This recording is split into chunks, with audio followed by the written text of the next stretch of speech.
Presidente, vivendo e aprendendo. Ou desaprendendo. A essa altura, eu não sei mais. O nó está dado. E o sistema decididamente não fecha. Presidente, em 1986, quando estava no Tribunal Superior do Trabalho, eu ganhei um livro. Ganhei um livro com uma dedicatória e eu fiz desse livro o meu livro de cabeceira. Era uma brochura, eu mandei encadernar e é meu livro de cabeceira. É o livro que eu estudo diariamente. Com a seguinte dedicatória: ao eminente ministro Marco Aurélio Mendes de Farias Melo, com 2 L's, uma lembrança deste modesto escriba forense que tanto admira, ab imo pectore, Itamar Miranda, fevereiro de 1986, advogado militante. Que livro é esse, presidente? É um livro de um armênio que veio para o Brasil e se radicou em São Paulo. É o livro O Problema da Verdade, Teoria do Conhecimento. E dele extraio, após aludir a certos princípios, o seguinte trecho: qualquer juízo, tese ou proposição utilizado no raciocínio deve respeitar não somente os princípios lógicos da identidade, não contradição e do terceiro excluído, como também os princípios racionais da razão suficiente, da causalidade e do determinismo. O respeito dessas leis e princípios é a condição indispensável para a precisão, clareza, coerência e demonstrabilidade da proposição. O nó está dado, o sistema não fecha, e receio hoje muito, mas muito mesmo, como vem ressaltando, o desgaste galopante das instituições pátrias. Presidente, por que digo que o sistema não fecha? Tem que ser a distribuição, que até certo ponto é aleatória, a menos que haja prevenção. E creio que o ministro Luiz Edson Fachin está prevendo, já que migrou da primeira turma para a segunda, né, nos processos da Lava Jato. Quando ocorre a distribuição, os interessados ficam sabendo quem é o relator e qual é o órgão julgador, mesmo porque se tem o regimento interno que versa a organicidade do processo dentro do Supremo, cujo vocábulo direciona a órgão único. Eu tenho batido também nessa tecla. Nós não temos 3 Supremos, muito menos 11 Supremos, e mais 3, 14 Supremos. Só temos um Supremo, que é o plenário. O que ocorreu recentemente, presidente? E por isso eu digo que o sistema não fecha. No dia 23 de março do corrente ano, a turma julgou um habeas corpus. E julgou um habeas corpus que, por acaso, envolvia o ex-presidente Lula como paciente, parte única no habeas corpus, e como autoridade coatora, o Superior Tribunal de Justiça, mais remotamente, o juízo da 13ª Vara Federal de Curitiba. E ali se defrontou o tribunal com uma matéria muito mais séria do que a competência relativa, que é a competência pela territorialidade. Não se trata de incompetência absoluta em razão da pessoa ou em razão da matéria. É uma incompetência relativa. Então, julgou o habeas corpus e a turma não suscitou, como poderia fazê-lo, eu concordo com aquele sustento, que a afetação verificada da distribuição e, portanto, a sabença da parte de quem será o órgão julgador e o relator apenas cabe à turma. Não se suscitou a necessidade de pronunciamento do plenário, e, repito, em matéria mais importante, sob o ângulo da competência, por não ser absoluta, que é matéria alusiva a algo super extravagante, super excepcional, a suspeição do integrante do judiciário, que se presume isento. Se presume isento até pelo histórico, como juiz, numa guinada fabulosa que nós tivemos no Brasil em termos de combate à corrupção. Mas, de repente, passou de herói nacional a pessoa execrada, a pessoa suspeita.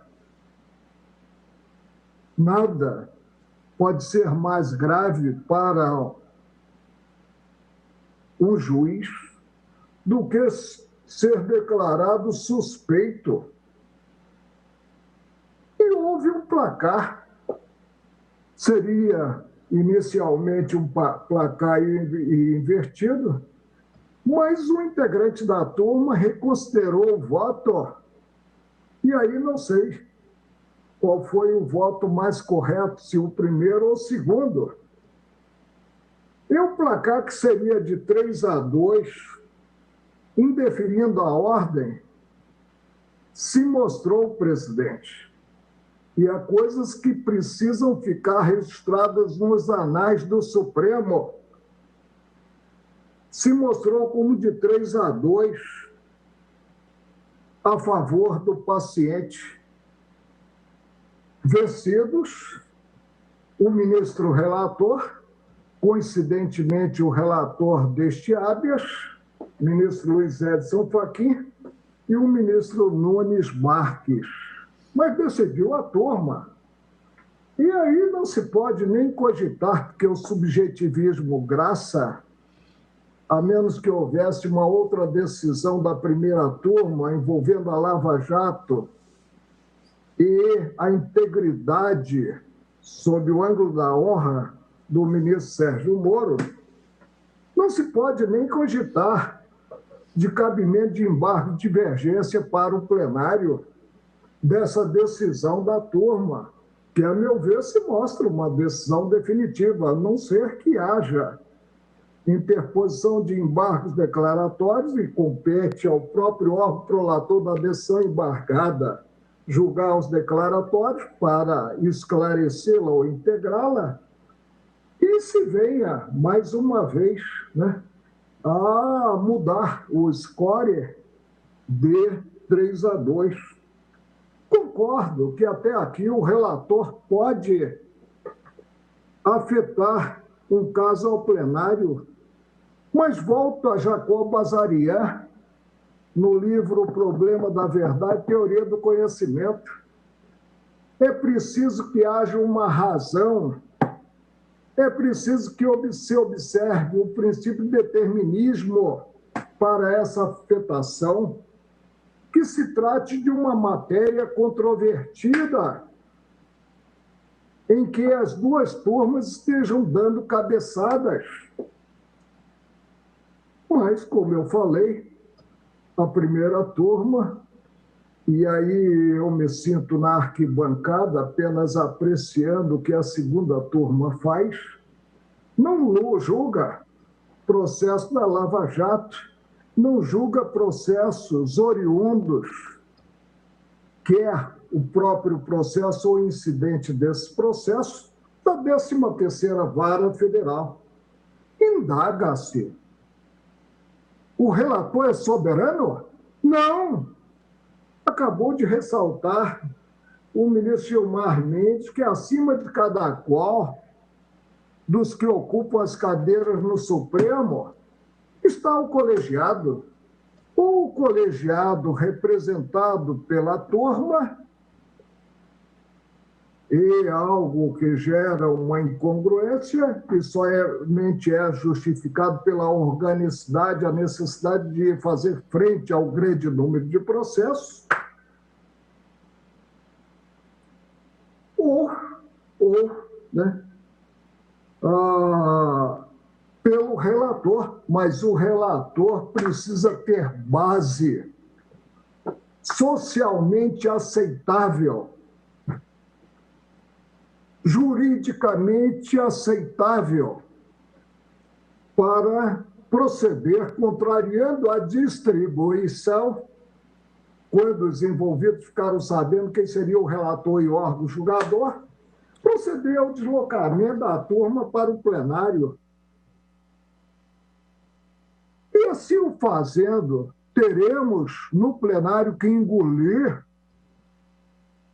a afetação? Não, presidente. Se digo que acima de cada qual de nós que hoje ocupamos as cadeiras, e daqui a 2 anos, 2 meses, e um dia, se não me falha a memória, eu estarei deixando o tribunal, está o colegiado, principalmente o colegiado maior. Se reconheço que o relator pode afetar um processo ao plenário ante a envergadura da matéria, e repito que aqui nós estamos julgando, eu não estou indo ainda ao mérito, mas estamos julgando a problemática alusiva à competência territorial, que é relativa, e o pleno pode proceder de forma a desafetar, de forma a dizer que incumbe ante a organicidade dinâmica do direito a própria turma, como comumente ocorre com os habeas corpus, não se tratando de paciente com prerrogativa de ser julgado pelo plenário do Supremo, nem de autoridade coatora submetida ao Supremo Plenário, e o pleno pode muito bem concluir pela desafetação, sob pena de o relator colocar o plenário numa camisa de força. Isso, para mim, neto de português, é impensável. Desde o primeiro dia, já se vão 42 anos em colegiado julgador, eu aprendi que acima de cada integrante do colegiado está o próprio colegiado em atuação conjunta. Permita-me, ministro Ricardo Lewandowski, ficar solidário a Vossa Excelência, não pela admiração pessoal que nutro em relação ao colega, mas porque o colega sustenta para mim o óbvio, ou seja, a possibilidade de atuarmos com absoluta independência, porque nós estamos no verdadeiro Supremo, que é o plenário. Concluo divergindo do relator, né? E assentando que o Pleno pode recusar a afetação. É como voto.